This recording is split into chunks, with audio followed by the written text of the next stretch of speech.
Work Well is a community that centers working moms and offers resources to help working moms balance work, wellness, and womanhood. We profile everyday women to show you how to live abundantly, love your babies, and level up in your career. Welcome to Women Work Well. Hey, that's my air horn. Good morning. Good morning. How are you? How are you? I'm doing fantabulous. I'm so grateful to the entire Women Work Well community for joining us for another installment. Y'all, Women Work Well is about helping women to live abundantly, love your babies, and level up in your career. We profile everyday women to give you a little bit of boosted energy. We're going to get you in, we're going to get you out. We're going to be out of here in 30 minutes. But before we do that, we are going to be blessed by Miss Brianca Johnson. Welcome. Thank you. Thank you. I'm so excited. This is so fun. I am excited to have you. So I want to give you an opportunity to introduce yourself. Okay. Hey, y'all. I am Brianca Johnson. I am a marketing strategist and educator, and I help online entrepreneurs package their expertise into sellable offers, automate their marketing, and plan profitable launches. Did y'all hear that elevator speech? It was like 1, 2, 3 to help you remember. Okay, so let's see here. You are from St. Louis. Yes. Born and Okay, let me raised. see. All right, let me see. Hold on. Emos or Pizza Hut? It's emos, 100%. Like, this is not even a question. Okay, but this is a test. Okay, this is a test of your St. Louis hood. Okay. Okay, who do you root for in baseball? The Cardinals. Okay. Let me see. Everybody may not get this, but I'm gonna ask it anyway. Nelly or Chingy? It's always Nelly for me. I'm from the loop. Finish the You know, sentence. I'll run them down. Awesome. Totally appreciate you being here. Thank I you. want to talk a little bit about pivoting. Y'all, I have been thinking about this. Really, one thing that has resonated with me is like we strive, like we have this idea that we're gonna do A, then B, then C, and it's all gonna culminate into this beautiful E, right? And it's unicorns, rainbows, and sunshine. And sometimes that doesn't happen. Sometimes life throws you a curveball. Sometimes situations get the best of you. And so sometimes you gotta pivot. If I have any friends, fans, y'all remember the couch and trying to get it down the steps, pivot, right? And it's this idea of shifting courses and being okay with that. Brianca, for you, what is pivoting mean, and why is it so important? Yeah, I feel like my life is one big me having to pivot. I think that it's important to be able to have a plan, but to be able to redirect if that plan is not working or not going the way that you want. Like to be nimble and resilient, right? Like to be able to kind of like take the punches and like roll with them and keep going. And that's one thing that I have worked very hard, very hard in my life to be okay with because I am a very planned person. I do ultimately live in the world of rainbows and sunshine. And in my world, everything goes according to plan. We do not deviate. But I have had to learn that it's okay. You know, it's okay to pivot. It's okay to make a change ultimately for the better. Okay, so what do you say for that person who's like balled up in a corner and is like, I can't pivot. Like I have this has to be. What do you say to that person? Yeah, I see you. I was you. I was you in 2018. But I will say that if you are balled up in a corner about your plan not working, then it's time to pivot. And if you don't, Mm. and if you don't, you will you will succumb to like the doubt, to the fear, to the frustration. Like you will really start to wonder if your vision all along was what you were blessed with, like what God wants for you. And you never want to feel like that. And I also believe that God meets you in a pivot. Like I 100% believe that every single time I have had to pivot, it has been for the betterment of myself. God has met me there, and my life was ultimately changed in the best Okay, way. okay, take us to church. All right, now tell us what you were expecting, what actually happened, and then tell us about your pivot. Whew, okay. So the very first like big one that I can think of is in 2018. Well, in December of 2017, I graduated from Webster University with my master's in marketing and advertising communications. Now, from the time I had enrolled to get my bachelor's, my goal was to be the chief marketing officer for Target. So my entire vision was I'm not going to be an entrepreneur. I am not doing that at all. I'm going to secure my check in my 401k. I'm going to climb the corporate ladder, and I'm going to like walk around in power suits and like kill it out here. Olivia Pope, okay? Period. Listen, that was Yes. me. Okay. Then in 2018, I'm like, okay, the only way this can work is I have to leave St. Louis. So I pack up my apartment. I moved back home to live with my mom in her basement in the hood of St. Louis. And I had vowed that I would never come back. So I'm down there or I'm living there or whatever, and I'm applying for jobs. I must have applied for over 1,000 jobs. I'm not even kidding you. It was like 4 or 5 months of just Let me raise oh my hand. oh Like, are you serious? 1,000, or is it like 1,000, or no, no, like no, no? Was I'm it serious. literally 1,000? It was like literally 1,000. It was from November, and I got my job until March.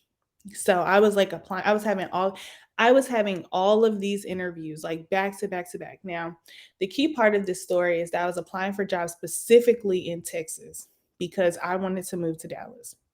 So I was not applying for jobs anywhere else. I was getting none of these jobs. I fell into a major depression, and I was Mm, like, I'm not valuable. Like, I'm not good. Apparently, I'm not good at what I do. My results don't mm. matter.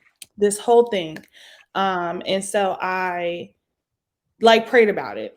And God was like, ask your community, ask your village for support. So I did. I wrote on Facebook and I was like, y'all listen, I need a new job. Somebody help me. And one of my friends replied to the post and was like, would you be interested in taking a role in Atlanta? And I was like, actually, no, because I ain't never been. I don't know nothing about Atlanta. I don't want to move there. But yes, girl, send me the link. I'm going to apply. So I applied for this job. I applied for the job, get the job, and moved to Atlanta in 11 days. I worked as the digital director for the Hold on, 2018. hold on, hold on, hold on, hold on. You got to give him a drum roll. Tell him who you work for. Jerome. I know. Tell him who you work for. So I worked for the 2018 campaign to a gubernatorial campaign to elect Stacey Abrams and Democrats across Georgia. So I was the digital director over that entire campaign.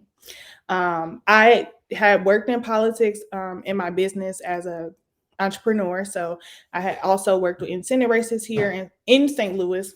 And so this was like a direct next step. I was only supposed to be here in Atlanta for 6 months. It's been 4 years. So the pivot was necessary and it was good. So I hear so many things. I hear that you set a goal for yourself and you Mm-hmm, hung on to that goal, mm-hmm, right? So there is something about like dreaming, there is something about like having resilience and setting a goal for yourself. But then you're telling me that moment that you were in the corner and that holding on to that dream caused you to doubt yourself, caused you to fear, caused you to be slip into a depression. mm-hmm. I love what you said about you reached out to the village. I think there's so much power in staying connected, in being in community with people. I think that's tremendously power. So at the moment your friend offered you the job, like you had a choice to make, Yeah, and the choice was, no, I'm gonna stay here. I'm gonna stay anchored to this dream, or I'm gonna say yes, girl.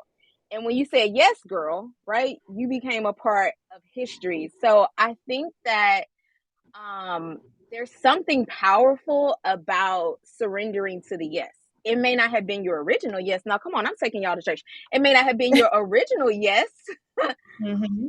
you're embracing something different, right? To the person who says, But if I give up on this dream that I have, then I'm giving up. Like, I think there's this idea that by saying yes to something else, you're losing, but you forget about what lays before you. So what's your thought on that? Yeah, so I never thought that taking this job would take me off of my path. Like I have so much faith in myself that I 100% believe that this step was a step that will eventually align to my ultimate goal. Now God had other plans. Like I don't work in corporate America anymore. I own my own business. But I do believe that sometimes we have a vision based off of what we know. And God is he's so big that like he knows infinitely more than we do, even about ourselves. And looking back now, being 4 or 5 years removed from the situation, I recognize that I actually probably would not have enjoyed climbing the corporate ladder in a rigid structure like working, for Target. Like I like the freedom. I like to be able to express myself creatively. I like to be able to try things and do things. And so you know, I think that there's so much bigger for you if you trust God. If you trust that what He has in store for you is bigger than what you can see or what you have in store for yourself. And I think that if you decide not to trust God, then you also got to deal with the repercussions of that. I never wanted to deal with that. You ain't got to tell me more than once that the stove is hot. I ain't going to touch it. I promise. And so for me, it was about trusting that the prayer that I said to Him, He heard and He answered, and that was all I needed. I love that. And so I just put in here, trust the process. Like I feel like Yes. that's the word for the day. Trust the process, that it's going to be for your good. You're going to learn, you're going to grow, you're going to develop. I posted something recently on LinkedIn, and I talked about all of these different sectors that I had an opportunity to work in. And really, though, it was saying yes at each moment. It wasn't the big yes. It wasn't like, do you want to go to, Mhm. to NASA and become an astronaut? It was the little yeses, like, you want to try this nonprofit thing out? And I'm like, never really worked in nonprofit. Okay, I'm gonna give it a try, right? Like, you want to come to corporate, but I'm for the people. Like, I worked in government. How am I gonna come to corporate? And Mhm. the yeses led to, something that I could not have even seen, something that enabled me to learn something different about myself, to delve into a new skill. And so I think that's really beautiful. And so you talk about owning your own business. Like, tell me about the pivot from you were working, you were social media for the Stacey Abrams, and you go to run your own business. What was that process like? Yeah, so I worked the campaign. The campaign ended in 2018. And so I stayed on, and um, I stayed on until 2019. And then I went to go work as the digital director for a Senate race here in Atlanta. And then after that, Stacey Abrams started a nonprofit. So I went to go work as a digital director for her nonprofit, Fair Count.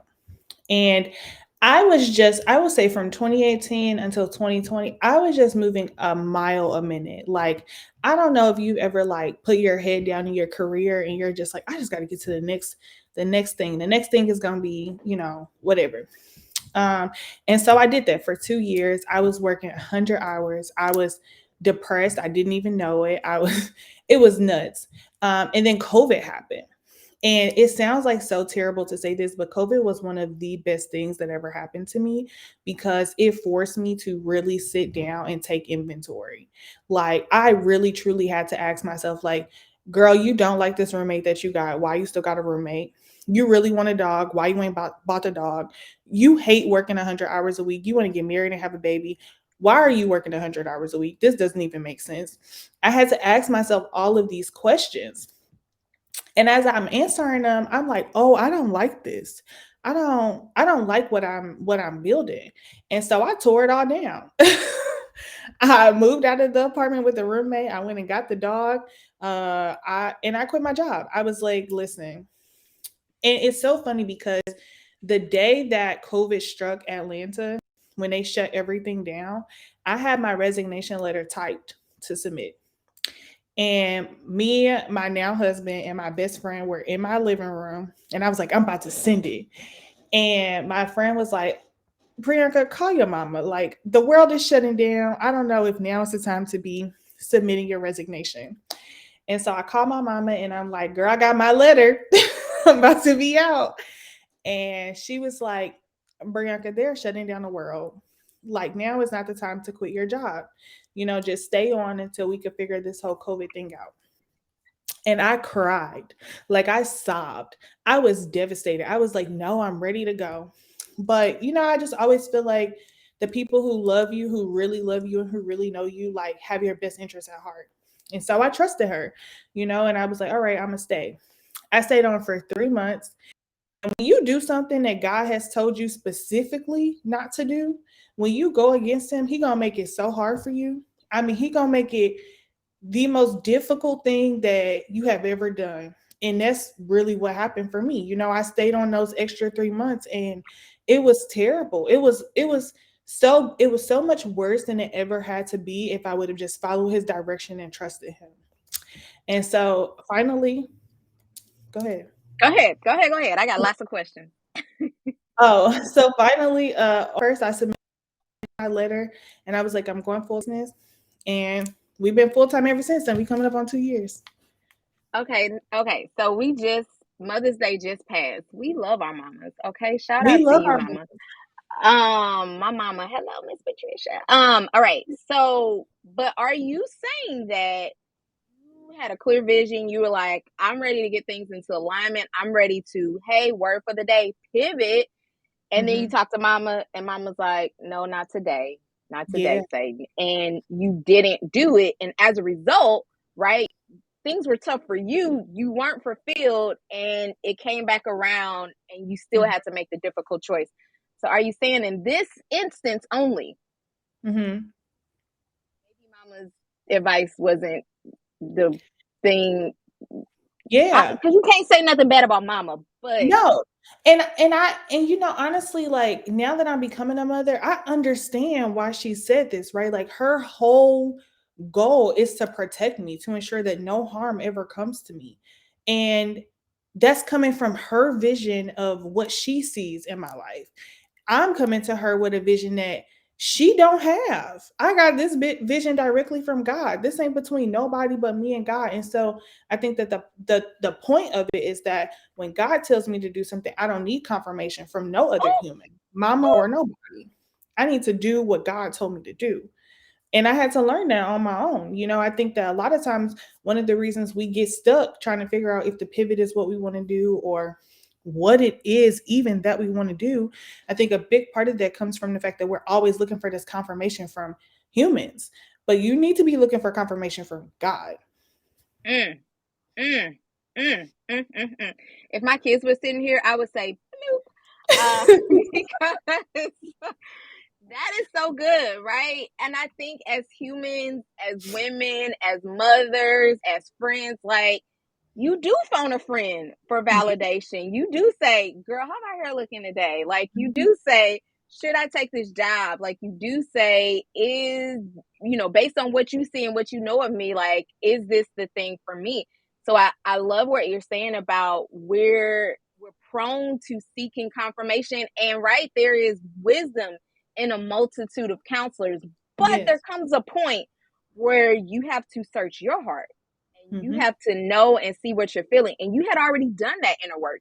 You had already decided, like, girl, you nice, but I actually don't enjoy living with you as a roommate. Like, you had already decided, like, you know what, Fido is really going to bring me some joy. And, like, that's what I need. Right. And you had already decided, like, this job is no longer for me. And I think there's something beautiful about being like, I had a wonderful run. I learned a lot.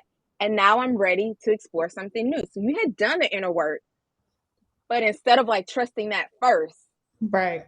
you look to other folks. So, what do you say to somebody who's like, I know I need to make a jump, but I'm kind of scared. I don't know what to do. And that's all I've done is look for Mhm. validation. Like, what do you say to those people? Yeah, I think that the first part is like one of the things you said to me early on the call was like, I know there's some inner work that needs to be done. And I think that if you are a person who is constantly seeking validation or confirmation from anyone outside of yourself and God, that there's some inner work that needs to be done because you Mm. don't trust yourself. And I think that one of the things about me that I have learned is that I 100% trust myself. You put my back against the wall, I'm gonna fight my way out. Period. I don't have no doubt, no qualm, no nothing about whether or not I can make happen what I want to happen in my life. I 1000% trust myself. And I think that when it comes to pivoting, right, when it comes to doing things that are different, that are not really aligned with other people's vision for you, you got to trust you, period, above all else. And you got to trust God. And so, if that is the struggle, if that's why you're constantly seeking other people, other validation, other things, then I think that you got to start there. Like, do you trust yourself? Do you trust that even if you pivot in this way and it doesn't work out, do you trust that you can bounce back? Do you trust that you can find and implement a plan B? Do you trust that you can do it without doubting yourself or talking negatively to yourself or believing that you're not good or skilled or qualified or enough? Because I'm gonna tell you, like, the pivot don't always work.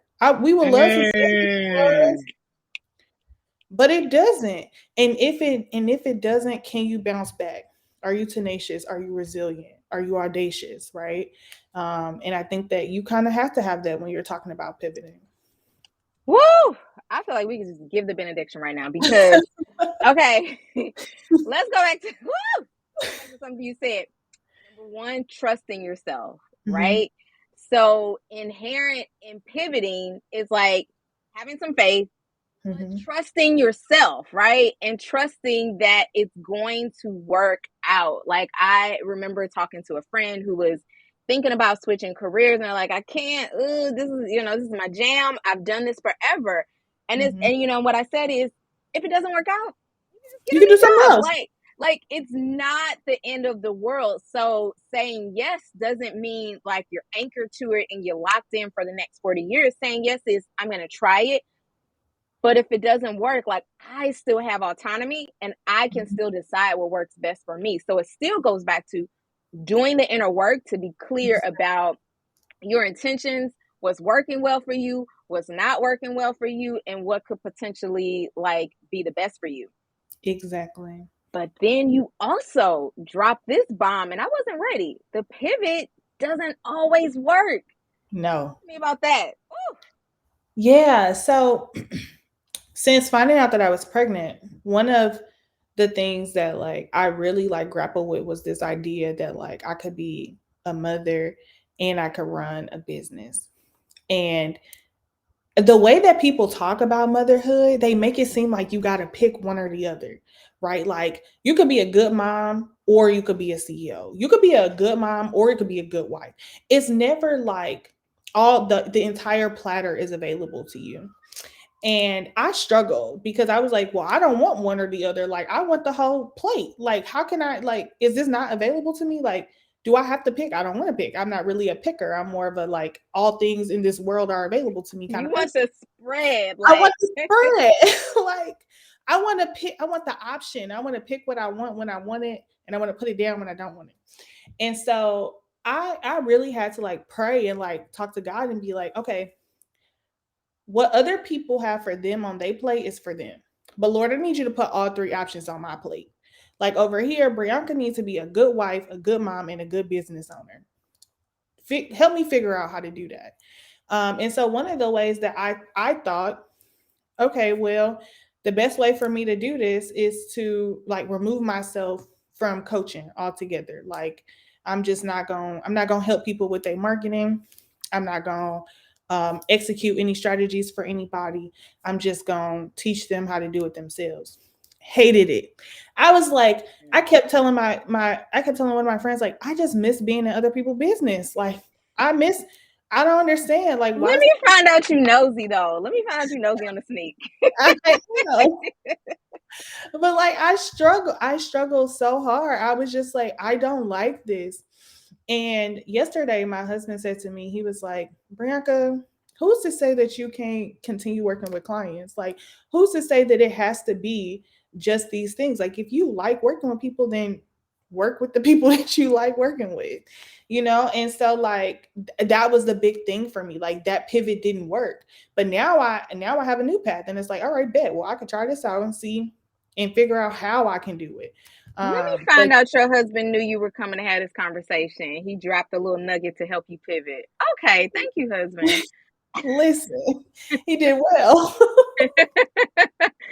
So, it feels like there are big pivots. Like, Hmm. should I move to Atlanta? Like when I moved from DC, should I move cross country? There are big pivots, and then there are small pivots. Like, mm, I'm not really enjoying like this aspect. Could I switch and do it this way? So it's the macro and the micro pivots. Come on, that needs to be a t-shirt. And so as you think about like this new season that you're coming into, I wonder if now you having all the things that you said you wanted. You said you wanted to be a wife, you said you wanted to be a mom, you said you wanted to be a business owner. You have all of that. Do you attribute that to the first time that you pivoted? Yes, and here's why. I moved to Atlanta on my husband's birthday. I never would have met my husband what had I not been in Atlanta. I met him in Canada. We lived 10 minutes from each other. So like, and my husband is my person. So I probably would have never gone into full-time entrepreneurship had I not been in Atlanta. Like being down here, you're surrounded by so many entrepreneurs. You're surrounded by these communities and these positive people who encourage you and support you and like show you how to do the thing that you feel like is this big unattainable thing. And so, and I, when I was in St. Louis, I never wanted to be married or have kids at all. That didn't change until I met my husband. So there's in my limited understanding of how my life would have unfolded had I said no to God, there's no way that I would be here today. Mm, there's power in the pivot. Yes, period. Um, And but purpose. also, On purpose. so do you feel like by saying yes, by being open to something new, like you discover something new about yourself or maybe something new that you are capable of? Yeah, like I before I left St. Louis, I didn't know that I enjoy teaching as much as I do. Like I love to teach. Nothing gives me a greater joy than literally help someone understand something that comes so easily to me and watching it click for them. And I wouldn't have discovered that had I not been full time in my business or had I not worked on the campaign or had I not gone full time in my business. Okay, Erica has it right here, and I feel like we're going to end on this note. Erica says we should not only be embracing the pivots, but looking for the next pivot. I agree. That's it right there. If I had a mic, I would drop it right now because that is so good. So we want to send people off with a little bit of encouragement. So for somebody who's like trying to dip their toe into the water to say, I might want to pivot, not quite You sure, just gotta like, do okay, you just okay, gotta okay, okay, okay. If they can't jump and they have Mhm. one toe in, like give them one thing that they could be thinking about this week. The pros and cons of staying where you are. I'm a big pro con person. I guarantee you the cons are gonna outweigh the pros. And then sis, you gotta take the step. Y'all heard it. And then sis, you got to take the step. Let me type this in the chat. And then sis, you got to take the step. So some of it is a faith walk, right? Some of it Mhm. is you're not going to be able to see it. Some of it is it's going to feel uncomfortable. Some of it is you can't quite A and B together. Taking that leap and trusting the pivot. Boom. All right, Brianca, this has been so wonderful. Y'all, thank you so much for joining us this morning. Be sure to follow me, Desiree S. Coleman. I hope that you got some nuggets. Share, tag a friend, go follow Brianca's page, support her business. Appreciate y'all being here. Be blessed. Bye.